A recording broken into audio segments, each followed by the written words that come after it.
So today we are going to extend our knowledge on LCR circuit, right? Last time जो हमने series LCR circuit पढ़ा था उसके अंदर इम्पीडेंस निकालने का फॉर्मूला सीख लिया था। अभी you need not to write anything, क्योंकि जहां तक तुमने कर लिया था काम मैं पहले उसको एक बार सम अप करवा रहा हूँ। The total effective resistance offered by this LCR, क्या था LCR? Inductor, then there was capacitor, then there was resistor, all connected in series with what? An AC source. ठीक है?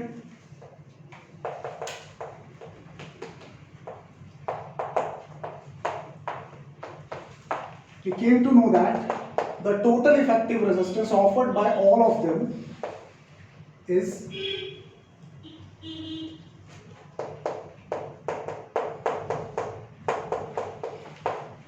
this, or you can say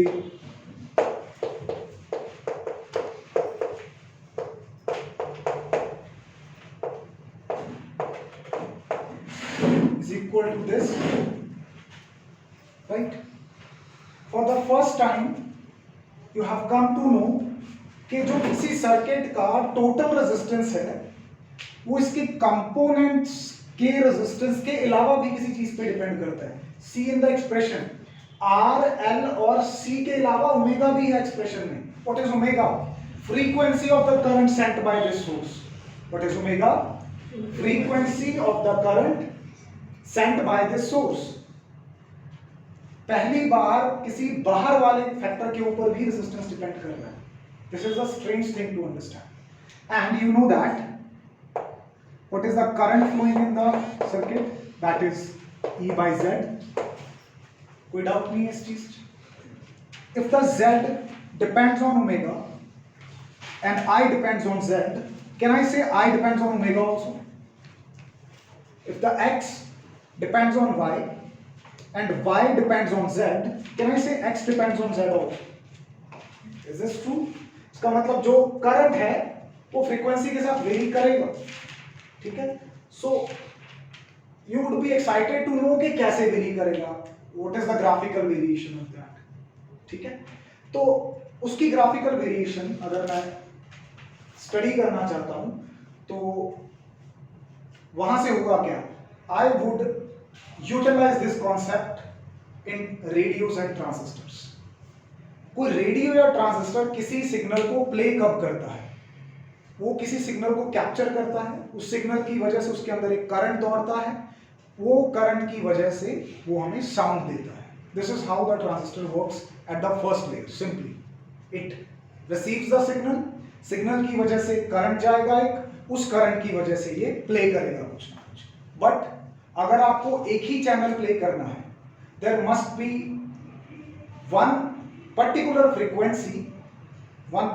frequency जिसपे current क्या हो, maximum हो, और आप आसपास का शोर तो नहीं सुनना चाहते। इसका मतलब अगर वो बाकी के सिग्नल कैप्चर कर भी रहा है तो उनकी वजह से जो करंट होना चाहिए वो कम होना चाहिए, जो मेन सिग्नल आपको सुनना है उसकी वजह से करंट क्या होना चाहिए, ज्यादा। So what is your priority in regards to an LCR circuit? आपकी प्रायोरिटी क्या है सर्किट को लेके? आपकी प्रायोरिटी ये है कि इससे मैक्सिमम करंट ले सके, क्योंकि इस LCR सर्किट को हम किसी भी रेडियो या ट्रांजिस्टर के ट्यूनिंग सर्किट में यूज करते हैं।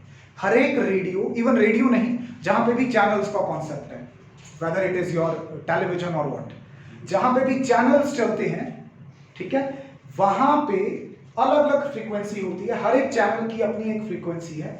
टू प्ले दैट फ्रीक्वेंसी, वो जो उसके अंदर एक ट्यूनिंग सर्किट लगा होता है, उसमें LCR सर्किट लगा। जैसे ही एक पर्टिकुलर फ्रीक्वेंसी के सिग्नल को कैप्चर करता है वो डिवाइस, उस सिग्नल की वजह से LCR सर्किट में करंट फ्लो करता है। हम चाहते हैं कि वो करंट मैक्सिमम हो ताकि जो आवाज है वो बढ़िया सुनाई दे, ठीक है, और जो आसपास का शोर है वो मजबूरी है कि वो कैप्चर होगा, क्योंकि बहुत सारी फ्रीक्वेंसीज हैं जो क्लोजली लाई कर रही हैं। तो इसकी मजबूरी ये हो जाती है कि ये एक पर्टिकुलर फ्रीक्वेंसी को नहीं उठा पाता। एक पर्टिकुलर फ्रीक्वेंसी की बजाय एक पूरा सेट ऑफ फ्रीक्वेंसीज उठा लेता है। That set of frequency is called bandwidth। क्या बोलते हैं? जैसे 10 मेगाहर्ट्ज उठाना था, 10 मेगाहर्ट्ज के साथ साथ हो सकता है ये 9.9 और 10.1 भी उठा ले, ठीक है। तो एक पूरे का पूरा सेट उठा लेता है, उसके अंदर आ रही सारी फ्रीक्वेंसीज को उठा लेता है। लेकिन हम क्या चाहते हैं कि किसी एक पर्टिकुलर सिग्नल के लिए जिसको हम सुनना चाहते हैं, जिसपे उधर से सिग्नल छोड़ा गया है, जहां से वो ब्रॉडकास्ट हो रहा है, हम उसको प्रॉपरली सुनना चाहते हैं, तो उसकी वजह से करंट सर्किट में क्या होना चाहिए, मैक्सिमम। अगर करंट मैक्सिमम चाहिए तो रेजिस्टेंस क्या होना चाहिए, minimum. To have I maximum you must have Z. अब जेड को मिनिमाइज कैसे करोगे, जेड को मिनिमम कैसे कर सकते हैं, अगर इस फैक्टर को जीरो कर दें, क्योंकि रेजिस्टेंस तो जीरो होने से रहा। इंडिविजुअली तो एल और सी भी जीरो नहीं हो सकते, पर सारा खेल किसका है, इस फ्रीक्वेंसी का। If I want the Z to be minimum and I to be maximum, what should I do? This factor must go equal to 0. इसको समझ लो पहले, नोट्स मेकिंग घर जाके कर लेना, दैट्स इजी। ये इज इक्वल टू क्या हो जाना चाहिए, ये फैक्टर पूरे का पूरा खत्म हो जाना चाहिए, तभी z तुम्हारा सिर्फ किसके बराबर रह जाएगा, r के। z सिर्फ r के बराबर रह जाएगा ना अगर ये फैक्टर चला जाएगा। R जीरो नहीं कर सकते आप, you can not expect any resistor to have zero resistance. Even best conductor का भी नहीं है। Who is the best conductor, silver, उसका भी रेजिस्टेंस तो जीरो नहीं है, मिनिमम है सबसे, ठीक है, right. R can not be zero, individually L and C can not be zero. Then who has the role to play, this omega has the role to play. Omega की एक ऐसी value आ जाए हमारे पास कि जिसको L के साथ इधर मल्टीप्लाई करें और C के साथ मल्टीप्लाई करके उसका रेसिप्रोकल करें, तो दोनों क्या आंसर सेम आ जाए और उनका सब्ट्रैक्शन क्या हो जाए, तो सारा जो रिस्पॉन्सिबिलिटी है किसके ऊपर आ जाता है, ओमेगा के ऊपर, ठीक है। और ये कब पॉसिबल है, करंट मैक्सिमम, क्योंकि उसको यूज करना है रेडियो में एचसीआर। तो करंट मैक्सिमम चाहिए, इंपीडेंस मिनिमम चाहिए, उसके लिए शर्त क्या है, XL minus XC is equal to 0 होना चाहिए, यानी कि XL इज इक्वल टू क्या होना चाहिए, XC। It means omega L किसके बराबर होना चाहिए, 1 बाय, यानी कि ओमेगा किसके बराबर होना चाहिए, इस फ्रीक्वेंसी। तो जब तुम किसी रेडियो को प्ले करते हो, उस रेडियो को प्ले करते वक्त तुम जब ये लोब घुमाते हो इसकी नोट, तुम इन दोनों में से एक फैक्टर वेरी करवा रहे होते हो, usually capacitance. You change the distance between the plates by making this move. इसको घुमा के तुम दो प्लेट्स के बीच का गैप चेंज करते हो, and you know that capacitance depends on the gap, A epsilon naught by, if you change the D, capacitance changes, if C changes, omega changes। और सिग्नल कब प्ले होता है, अब जिस चैनल की मैं बात कर रहा था 107.2 मेगाहर्ट्ज, वो फ्रीक्वेंसी फिक्स है। मैं इसकी लोब घुमा के C की वैल्यू चेंज करके इसके अंदर जो LCR सर्किट है उसकी फ्रीक्वेंसी भी क्या कर देता हूं, 107.2। अब सर्किट की फ्रीक्वेंसी भी 107.2, उसके अंदर जो करंट दौड़ना है, और बाहर वाले सिग्नल की भी कितनी है, 107.2। फ्रीक्वेंसी की क्या हो गई, मैचिंग हो गई। इसी मैचिंग को रेजोनेंस कहा जाता है। क्या कहा जाता है,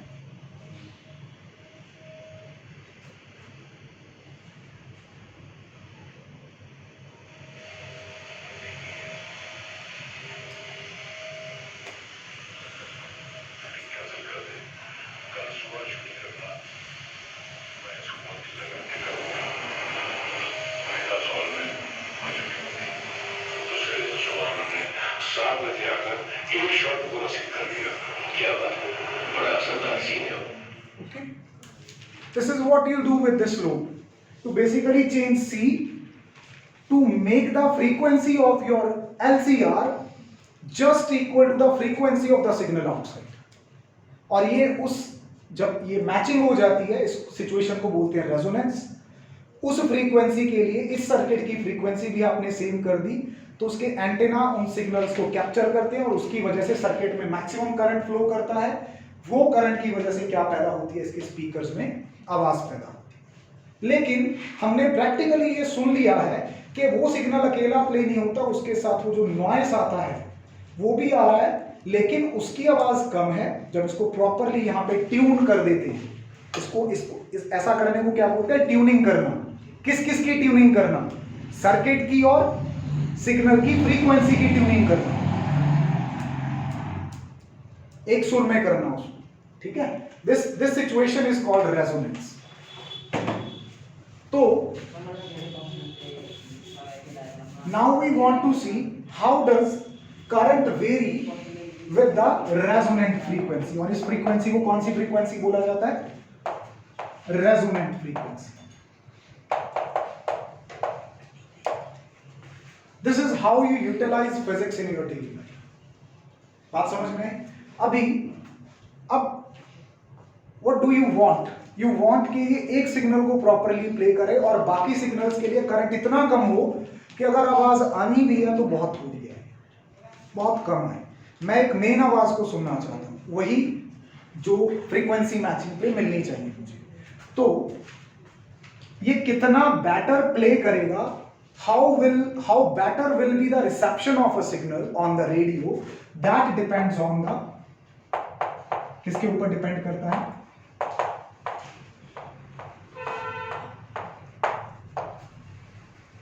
किसके ऊपर डिपेंड करता है? Sharpness of the resonance. सबसे पहले अगर मैं ग्राफ ड्रॉ करूं किस किस के बीच में, करंट और फ्रीक्वेंसी के बीच में, तो पहले फ्रीक्वेंसी बढ़ाने से करंट बढ़ता है, it goes to a maximum value, और फिर करंट क्या होता है? कम होता है। ये प्रैक्टिकली ऑब्टेन ग्राफ है हमारे पास, ठीक है। इस तरह की वेरिएशन आती है, और जिस फ्रीक्वेंसी पे आपको मैक्सिमम करंट मिलता है उसको तो आप बता ही चुके हो क्या बोलते हैं, कौन सी फ्रीक्वेंसी बोलते हैं उसे? Resonant frequency. कौन सी फ्रीक्वेंसी बोलते हो? यहां पे तुम्हें करंट क्या मिलता है? मैक्सिमम, मैक्सिमम करंट मिलता है ना यहां पे तुम्हें, आई नो, राइट। अब यहां पे ये जो करंट है ये सिर्फ और सिर्फ किसके ऊपर डिपेंड कर रहा है? रेजिस्टर की रेजिस्टेंस के ऊपर। पहले तो ये था कि L और C भी कोई ना कोई रेजिस्टेंस ऑफर कर रहे थे। L कितना कर रहा था? XL। C कितना कर रहा था? XC। पर ओमेगा ने अपनी वैल्यू ऐसे सेट की कि उनके असर को खत्म कर दिया। Now the circuit behaves like कि इसमें L और C तो है ही नहीं, सिर्फ कौन है? और अगर आपसे पूछ लिया जाए कि इस केस में रेजोनेंस की हालत में रेजिस्टर के अक्रॉस कितना पोटेंशियल होगा, जितना सोर्स सप्लाई कर रहा है, क्योंकि ये तो अब ना के बराबर है यहां लगे, ठीक है।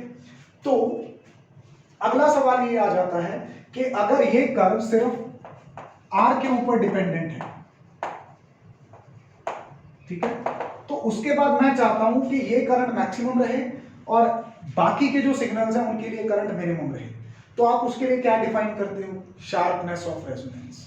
शार्पनेस ऑफ रेजोनेंस किस पॉइंट पे निकाली जाए? मतलब मैं इस इंटरवल के लिए निकालूं या इसके लिए निकालूं या इसके लिए निकालूं, कहां पे एक रेफरेंस पॉइंट चूज करूं जिसके विद रिस्पेक्ट टू मैं बोल दूं कि मेरे मेन सिग्नल का करंट बहुत हाई है और बाकी सिग्नल्स का करंट बहुत लो है, जिससे मुझे एक बेटर रिसेप्शन मिल सके। I should choose a reference point.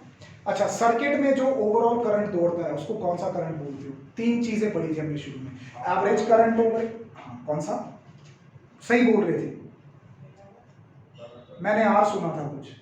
कौन सा करंट दौड़ता है सर्किट में? बोलो। एक तो होता है average current over the complete cycle, एक होता है mean current over the half cycle निकालते, तीसरा होता है आरएमएस। इफेक्टिव मतलब सर्किट में कौन सा करंट काम करता है? रूट मीन स्क्वायर वैल्यू वाला आरएमएस करंट ना। एक कॉन्सेप्ट तुम्हें और याद होगा कि जो रूट मीन स्क्वायर करंट होता है ये इफेक्टिव करंट होता है और ये पीक करंट का √2 टाइम्स 1/√2 टाइम्स होता है। तो तुम जो पॉइंट चूज करोगे y एक्सिस पे, वो ऐसा पॉइंट चूज करोगे जहां पे जो करंट है तुम्हारा वो कितना रह जाए? पीक वैल्यू का। तो ये कौन सा लेवल हुआ? ये वाला लेवल, ये वाला। इस लेवल पे एक तो ओमेगा आर फ्रीक्वेंसी है जिसकी वजह से मैक्सिमम करंट है, इसके अलावा दो फ्रीक्वेंसीज और हैं। कौन सी? ये ओमेगा 1 और ये ओमेगा 2। अभी जो तुम्हारा रेडियो का वो जो प्ले था मैंने चला के दिखाया था, वो सिर्फ ओमेगा आर फ्रीक्वेंसी नहीं उठा रहा था, वो तो मेन आवाज थी जो तुम्हें सुनाई दे रही थी। साइड में जो नॉइज सुनाई दे रहा था वो इस पूरे के पूरे सेट के लिए सुनाई दे रहा था, ओमेगा 1 से लेके ओमेगा 2 के बीच का सारे का सारा। आपको ये सारी फ्रीक्वेंसीज प्ले हो रही थी उस पर। इसमें से मेन फ्रीक्वेंसी कौन सी थी? ओमेगा आर, जिसके लिए करंट क्या था सर्किट में? मैक्सिमम। बाकी जो साइड पे प्ले हो रहे थे उनके लिए करंट क्या था? IRMS, जो कि कितना था? मैक्सिमम का। अगर करंट I0 बाय रूट 2 है तो पावर कितनी हो जाएगी? करंट का स्क्वायर होता है ना, I0 स्क्वायर बाय 2, यानी कि पावर क्या रह जाएगी एक्स्ट्रा सिग्नल्स की? आधी। यही हम चाहते हैं कि अपना जो मेन सिग्नल हो उसकी पावर सबसे ज्यादा हो, ताकि उसकी रिसेप्शन सबसे बेटर हो। जो बाकी के साइड के सिग्नल्स हैं जिनको मतलब जिसके लिए सर्किट की मजबूरी है कि इनको लेना पड़ेगा साथ में, उसके लिए पावर फिर क्या रह जाए? आधी रह जाए, और उनकी जो डिस्टर्बेंस है वो कम हो। तो उसके लिए कौन सा रेफरेंस पॉइंट चूज करते हैं? आरएमएस वाले करंट का, जब पीक करंट का कितना टाइम्स रह जाता है? 1/√2 टाइम्स। और कौन सी फ्रीक्वेंसी पे? ओमेगा 1 और। तो यहां पे हम शार्पनेस ऑफ रेजोनेंस को डिफाइन करते हैं। शार्पनेस ऑफ रेजोनेंस को एक क्वांटिटी के जरिए एक्सप्रेस किया जाता है, उस क्वांटिटी का नाम है, क्या बोलते हैं उसको? तो क्यू फैक्टर की डेफिनेशन क्या है? Q factor is defined as the ratio of resonant frequency divided by bandwidth.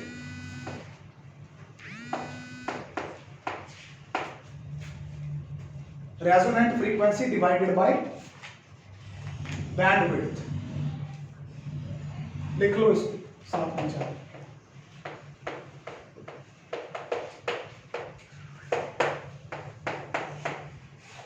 अच्छा, अभी तुम्हें लग रहा होगा कि सर ने ये पता नहीं बैंडविड्थ या कैसे लिख दिया।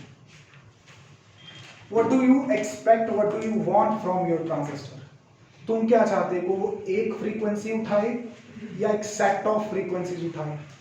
उसकी भी मजबूरी देखनी है साथ में। वो एक पर्टिकुलर फ्रीक्वेंसी नहीं उठा सकता, उसको क्या उठाना पड़ रहा है? सेट ऑफ फ्रीक्वेंसीज उठाना पड़ रहा है। चलो, अगर सेट ऑफ फ्रीक्वेंसीज उठाना भी पड़ रहा है तो आगे तुम्हारी कोशिश क्या होगी कि वो सेट नैरो से नैरो हो या ब्रॉड से ब्रॉड हो?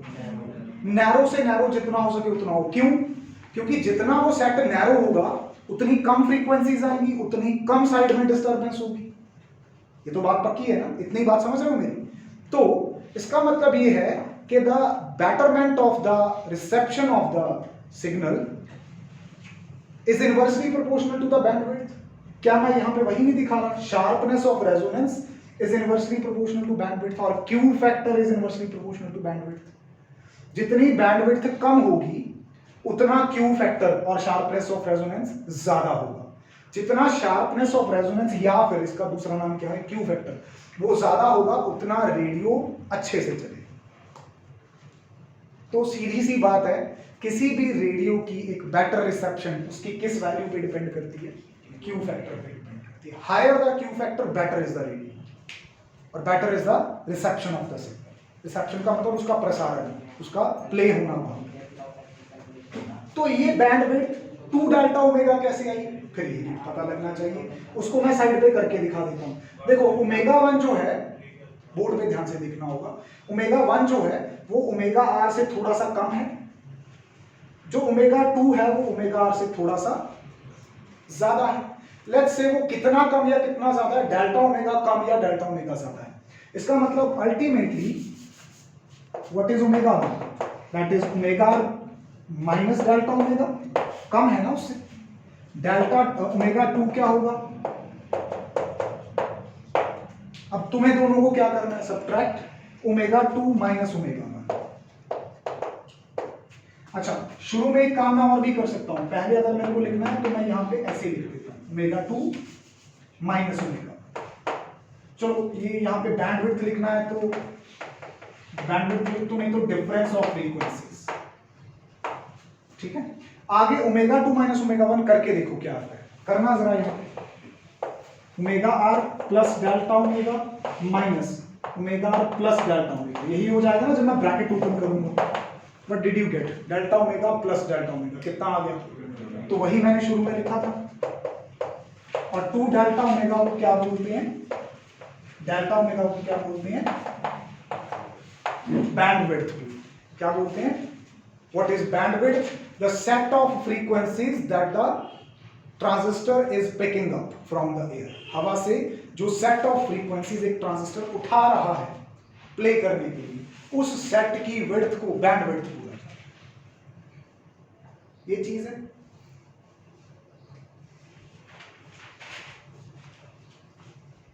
लेकिन एक बात समझ में नहीं आई, क्यू फैक्टर डिसाइड तो कर दिया, अब ये क्यू फैक्टर का मेरे एलसीआर से क्या लेना देना, क्योंकि फॉर्मूला में तो ना एल है ना सी है ना आर है, मैं कैसे कंट्रोल करूं क्यू फैक्टर को।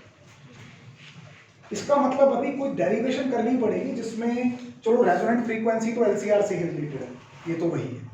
ये जो डिनोमिनेटर में ओमेगा 2 माइनस ओमेगा 1 आ गया, ये कोई नई सी बात आ गई, ओमेगा 2 माइनस ओमेगा 1 का कुछ करना पड़ेगा, इसको आर एल सी की फॉर्म में लेके आना पड़ेगा, ताकि एट द एंड मैं ये बता सकूं कि मुझे अपने रेडियो का क्यू फैक्टर कैसे बढ़ाना है। We need to do this. उसके लिए एक छोटी सी डेरिवेशन है। पहले तो यहां तक का देखो समझ में आया, एक बार मैं सारा कर दूं, एक बार कंक्लूड। एलसीआर को किस में लेके आना है, रेजोनेंस में। रेजोनेंस में लेके आने का मतलब करंट क्या हो मैक्सिमम और रेजिस्टेंस क्या हो।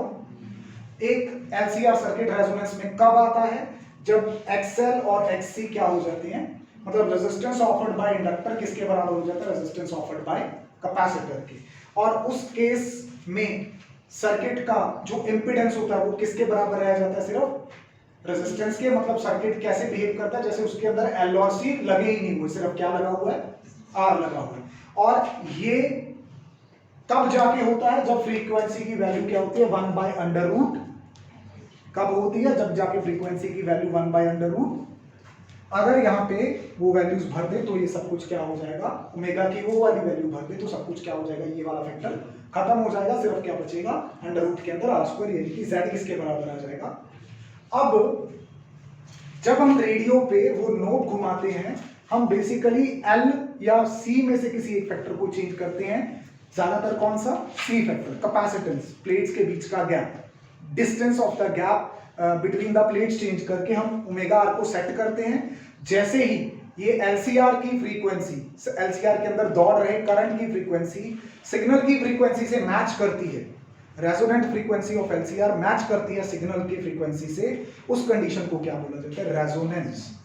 रेजोनेंस का मतलब होता है एक के हिसाब से, ड्राइविंग एजेंसी के हिसाब से चलना किसी दूसरी चीज का।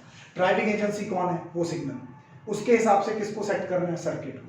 ठीक है, जिस फ्रीक्वेंसी पे सेट करते हैं उस फ्रीक्वेंसी को क्या बोलते हैं, रेजोनेंट फ्रीक्वेंसी। अब हम चाहते हैं कि रेडियो की रिसेप्शन क्या हो, बेटर हो, वो जो आवाज सुनाई दे वो बढ़िया सुनाई दे, और जो शोर है साइड में सिग्नल्स का वो कम हो। तो उसके लिए क्या डिफाइन करना पड़ेगा, शार्पनेस ऑफ, मतलब जो रेजोनेंस वाली पीक है वो शार्प होनी चाहिए, मतलब बैंडविड्थ क्या होनी चाहिए, कम। तो शार्पनेस ऑफ रेजोनेंस को किस चीज से डिटरमिन किया जाता है, क्यू फैक्टर से। जितनी ज्यादा क्यू फैक्टर की वैल्यू होगी उतनी कर्व क्या होगी, शार्प होगी, उतनी बैंडविड्थ क्या होगी, कम होगी। ठीक है, अब इस क्यू फैक्टर को इस एलसीआर से कनेक्ट करने के लिए इसके साथ कैसे जुड़ा हो, उसके लिए थोड़ी सी मेहनत करनी पड़ेगी। The last thing to be done,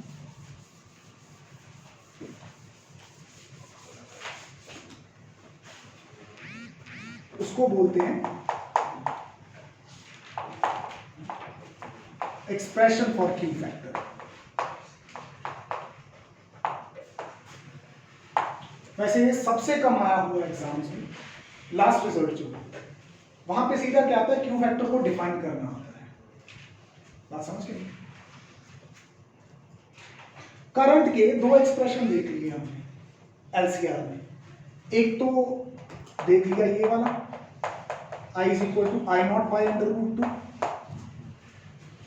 इसको मैं कैसे लिख सकता हूं, E not by R under root 2 भी लिख सकता हूं ना, क्योंकि मैक्सिमम करंट होता है ईएमएफ बाय रेजिस्टेंस। एग्री।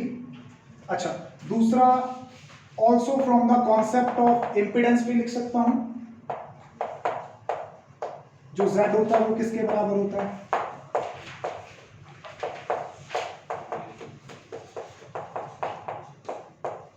यही होता है दो इक्वेशन हैं, ये मैंने किसके कॉन्सेप्ट से लिखा, आरएमएस के कॉन्सेप्ट से लिखा, ये मैंने कहां से लिखा, एलसीआर के कॉन्सेप्ट से लिखा।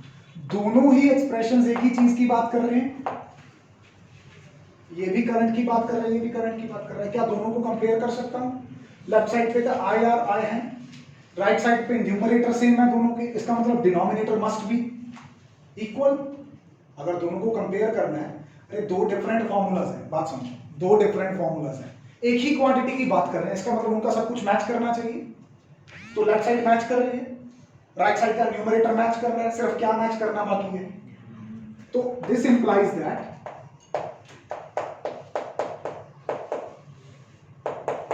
ध्यान से समझना इसको, this must be equal to this, ये होना चाहिए, तभी हम कहेंगे कि दोनों एक्सप्रेशन एक जैसे हैं।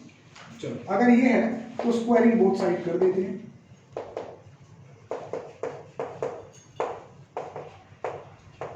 स्क्वायरिंग बोथ साइड करेंगे तो इधर आ जाएगा आर स्क्वायर,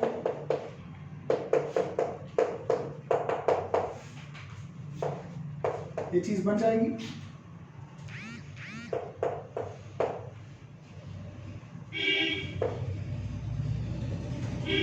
ओके, इस आर स्क्वायर को उधर ले जाओ तो 2r square minus are square क्या बचेगा,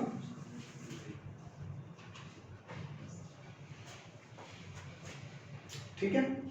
XL और XC की वैल्यू भर दो,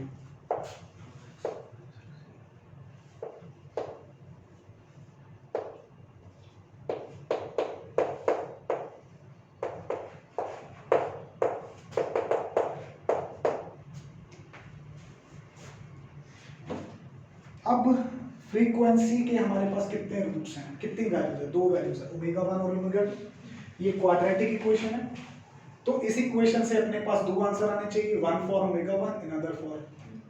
तो इसको अगर, अब कई बच्चे यहाँ पे बोल सकते थे कि इसको कैंसिल कर दो, इस इक्वल टू आ जाएगा, उससे एक ही रूट निकाल पाओगे। तुम्हें कितने रूट निकालने हैं, ओमेगा 1 दो रूट निकालने, तो बेटर है इसको एक्सपैंड करें। एक्सपैंड कैसे, a माइनस बी का होल स्क्वायर है तो उसको a माइनस बी लिख सकते हैं। पहली ब्रैकेट में फर्स्ट फ्रीक्वेंसी यूज कर लेंगे, दूसरी ब्रैकेट में सेकंड फ्रीक्वेंसी, यानी कि I can write it omega 1 L minus 1 by omega 1 C, omega 2 L minus 1 by omega 2 C is equal to plus minus of R। ठीक है, पहले रूट को प्लस आर के बराबर ले लो, दूसरे रूट को माइनस आर के बराबर ले लो। दो रूट्स आएंगे ना अल्टीमेटली इससे, ओमेगा की अल्टीमेटली कितनी वैल्यूज आएंगी एट लास्ट, क्योंकि कौन सी इक्वेशन है, कितने नहीं, इट इज लाइक कि अगर किसी चीज का स्क्वायर है और इधर भी एक पॉजिटिव क्वांटिटी है, तो चाहे r की जगह प्लस r भरो, चाहे r की जगह माइनस r भरो, it must give the same answer. नहीं सर, इधर तो स्क्वायर नहीं, इसको एक्सपैंड करके लिखा है मैंने, वहां पे दो वैल्यूज लिखी है। ओके, मैं समझ गया तुम क्या कहना चाहते हो। इसको r इंटू आर इसलिए कह रहे हो क्योंकि इधर भी दो बार एक्सपैंड करके लिखा है, मतलब वही है। तुम प्रैक्टिकली बात कर रहे हो, मैंने राइटिंग में लिखा है। इसके बाद मैं क्या करने वाला हूँ, इसको पहले रूट यानी कि प्लस आर के बराबर रखने वाला हूँ, इसको दूसरे रूट यानी कि माइनस आर के बराबर रखने। ठीक है, तो करो जरा, उधर का इरेज कर दो, मैं लास्ट एक्सप्रेशन रखूंगा। ग्राफ समझ में आ गया सबको, वही है, हम एक ही बात कर रहे हैं।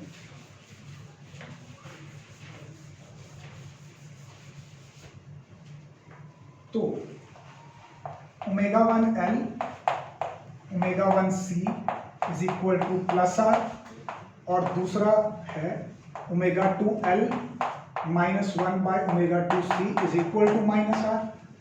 लेट्स कॉल दिस, इससे पहले इक्वेशंस मानी है 1 और 2 मानी है ना, let's call it 3 and let's call it 4। अब तुम देखो तुम्हें चाहिए क्या, ओमेगा 2 माइनस ओमेगा 1 चाहिए, राइट। तो इक्वेशन 4 में से इक्वेशन 3 माइनस कर दो।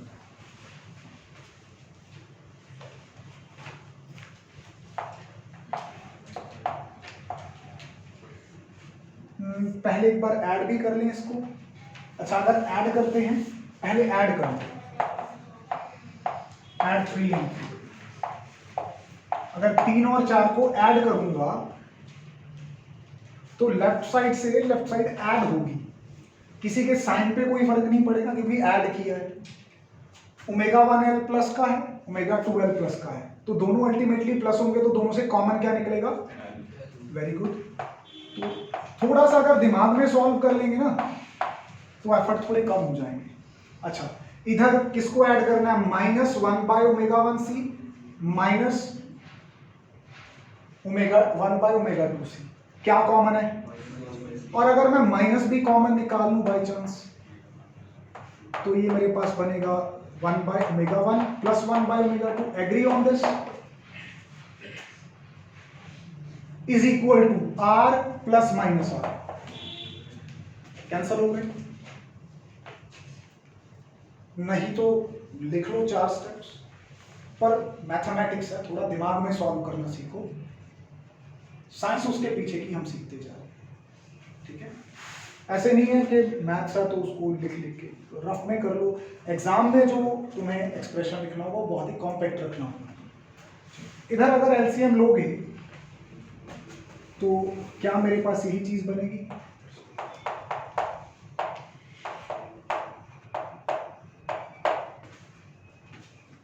You believe it? यही बनेगी। ओमेगा 2 प्लस ओमेगा 1 बनना था, उसको सीधा करके लिख लिया। अगर इस पूरी टर्म को मैं उधर ले जाऊं तो 0 के साथ प्लस में हूं, यानी कि कुछ नहीं होने वाला, खाली इक्वल टू यहां शिफ्ट होने वाला है।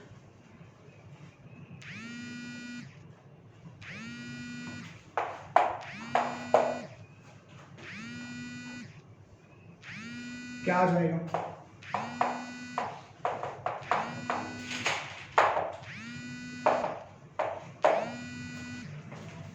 इसको यहीं पे संभाल के रखते हैं। ऐड कर लिया तो आप सब्ट्रैक्ट कर लीजिए,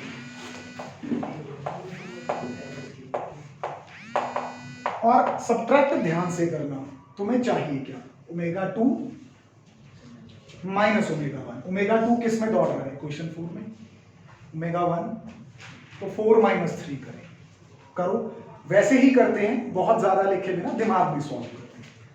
इस टर्म में से ये वाली टर्म माइनस होगी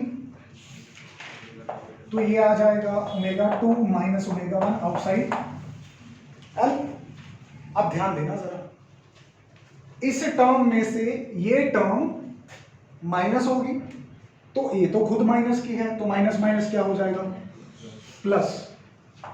तो अल्टीमेटली अगर मैं c कॉमन भी निकालूंगा तो प्लस वाली टर्म ये है और माइनस वाली टर्म वो है, और इधर क्या हो जाएगा?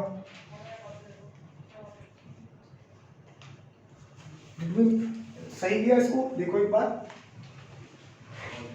हाँ वो माइनस की है और ये प्लस की बन जानी थी, तो प्लस वाली को मैंने पहले लिख लिया, ठीक किया। और इधर कितना बन जाएगा? सब 1/ω2 माइनस 1/ω1 नहीं बनना चाहिए। नहीं, एक चक्कर ये भी है ना कि यहाँ पे ये टर्म प्लस की हो जाएगी अल्टीमेटली, क्योंकि माइनस माइनस प्लस हो जाएगा। देखो एक बार, सही किया इसको?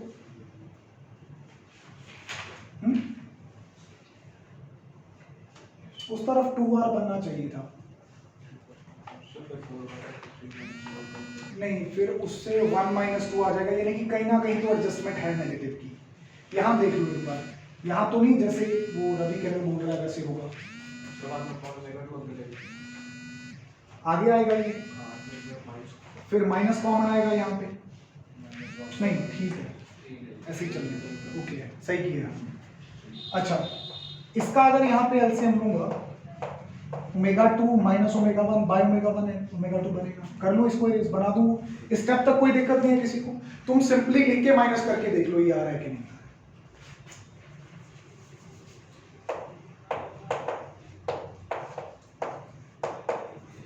ये चीज है। अच्छा, अभी क्या करो, ये फैक्टर दोनों में पड़ा है, अभी नहीं भी करना तो मत करो। ओमेगा 1 और ओमेगा 2 नीचे बन गया, इसकी वैल्यू क्या है? 1 बाय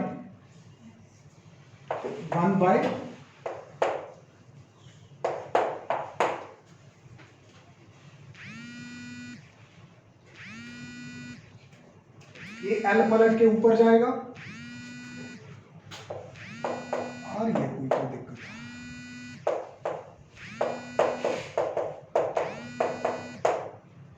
ये 2 उधर, हाँ हमने कुछ मिस किया है कहीं पे, एल लिखना रह गया एक तो, चलो दैट इज ऑल्सो फाइन। अब यहां से ω2 माइनस ω1 की ये कैंसिल होगा, ω2 माइनस ω1 की वैल्यू R/L, तो ये तो सही आ गया, लेकिन एक माइनस साइन की गड़बड़ हो रही है कहीं पे। चलो इस चीज को नोट्स में देख लेंगे कहां से आ रहा है ये दिक्कत। ω2 माइनस ω1, एक ये नेगेटिव साइन एक्स्ट्रा आ रहा है, जरूर शायद यहीं पे कोई गलती करके एज कभी करनी मेरी। ω2 माइनस ω1 करेंगे तो R/L बचेगा, उस R/L की वैल्यू डिनोमिनेटर में भर देंगे।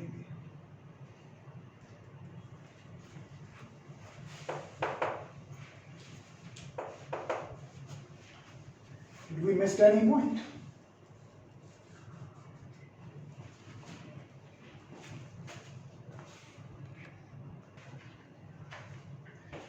There is little correction in equation 3 and equation 4.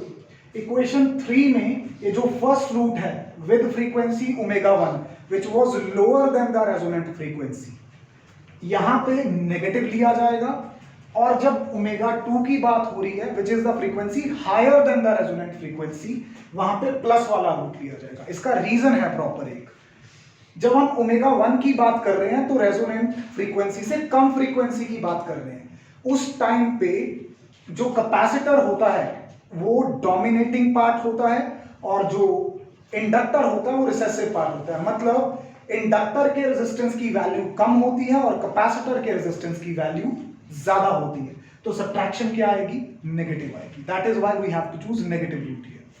और ω2 की जब बात कर रहे हैं, it is higher than the resonant frequency, higher than the resonant frequency पे जो इंडक्टर होता है वो डोमिनेटिंग होता है, मतलब उसकी वैल्यू हाई होती है, और जो कैपेसिटर होता है वो रिसेसिव होता है, यानी कि उसकी रेजिस्टेंस की वैल्यू कम होती है। तो ज्यादा में से कम वाली वैल्यू माइनस करोगे तो प्लस में आंसर आएगा, right? This is the logic. तो यहां पे ω2 माइनस ω1 R/L के बराबर आ जाएगा। अल्टीमेटली जो हमारा Q फैक्टर का फॉर्मूला है, जो कि ऑलरेडी था ω/ω2 माइनस ω1, क्योंकि हमने ω2 माइनस ω1 की वैल्यू ढूंढ ली है, तो वो बनेगा ω/R, जिसकी वैल्यू खुद में क्या थी, 1/√LC by this is equal to R/L। इसको थोड़ा सही करके लिखे हम, तो ये क्या बन जाएगा, L ऊपर चला जाएगा, R नीचे आ जाएगा, और यहाँ पे क्या बनेगा 1/LC। ओके, यही चीज बनेगी। अब एक काम करो, L को अंदर ले जाओ, L को रूट के अंदर लेके जाओगे तो क्या बना के लेके जाओगे, स्क्वायर बना के लेके जाओगे, राइट? तो जब ये L अंदर शिफ्ट होगा तो स्क्वायर बन के शिफ्ट होगा, तो ऊपर अगर L स्क्वायर आ जाएगा तो नीचे वाले एक L से कट के ये क्या बन जाएगा,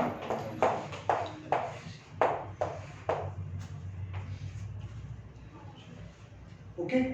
तो यहां से तुम और क्या डिफाइन करते हो कि जो Q फैक्टर होता है उसकी एक डेफिनेशन और बनती होती है, वो डेफिनेशन क्या होती है, ये बाद में बन के आती है हमारे पास, इसको जस्ट सीख लो। Q factor is defined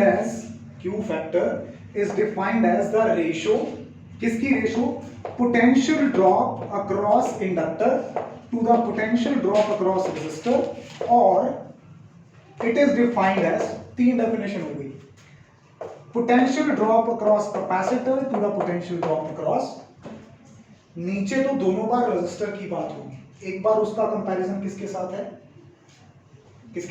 capacitor के, इंडक्टर के साथ, और दूसरी बार ये कंपैरिजन मैं क्यों कर पा रहा हूं, लॉजिक है इसका कोई, बिल्कुल है, क्योंकि सर्किट क्या था, सीरीज, सबके क्रॉस करंट क्या जाएगा, सेम। अगर XL और XC बराबर हो जाते हैं रेजोनेंट पे जाके, इसका मतलब उनके क्रॉस पोटेंशियल ड्रॉप भी क्या होगा, सेम होगा। तो एट रेजोनेंस चाहे मैं VL की बात करूं चाहे मैं VC की बात करूं, दोनों के क्रॉस पोटेंशियल ड्रॉप क्या होगा, सेम होगा। अगर तुम यहां से इनकी वैल्यूज भर के देखो तो दोनों एक्सप्रेशन से तुम्हारे पास ये सेम फॉर्मूला बनेगा, you can check it. VL की वैल्यू क्या होगी, IXL बाय VR की वैल्यू क्या होगी, IR by Ohm's law. Current into resistance होता है ना, तो पोटेंशियल ड्रॉप अक्रॉस इंडक्टर क्या होगा, current across inductor into resistance across inductor, VR क्या होगा, potential drop across resistor which is current across resistor into resistance of resistor. इधर क्या होगा, I और I कैंसिल हो जाएंगे, XL की वैल्यू क्या होती है ओमेगा L बाय R, और I से I कैंसिल हो जाएगा, XC की वैल्यू क्या होती है 1 बाय ओमेगा C, और R साथ में आ जाएगा। यहाँ पे ओमेगा तुम्हारी कौन सी फ्रीक्वेंसी है, रेजोनेंट फ्रीक्वेंसी है। जरा ओमेगा R की वैल्यू दोनों जगह पे भर के, ओमेगा R की वैल्यू यहाँ न्यूमरेटर में और यहाँ डिनोमिनेटर में भर के देखो, ओमेगा R की कौन सी value 1 by under root LC, तुम्हारे पास दोनों बार सेम एक्सप्रेशन बन गया। You can even try, भर के देखो ओमेगा R की, you will get the same answer। 1 by under root LC यहाँ भर के देखो, 1 बाय अंडर रूट LC जो कि पलट के ऊपर हो जाएगा, यहाँ भर के देखो। अल्टीमेटली दोनों केसेस से तुम्हारे पास एक ही सिंगल फॉर्मूला आएगा, दिस वन। यहाँ से ऑब्जेक्टिव के क्वेश्चन आते हैं। रेजिस्टेंस डबल कर दिया तो क्यू फैक्टर के ऊपर क्या इफेक्ट पड़ेगा, एल की वैल्यू डबल कर दी, सी की वैल्यू डबल कर दी तो क्यू के ऊपर क्या चीज आएगा, यहाँ से क्वेश्चन डेफिनेटली आता है। This was all about LCR, it's sharpness of resonance, Q factor, tuning circuit, कहाँ इस्तेमाल होना है, वो सारी चीजें। ठीक है, थैंक यू।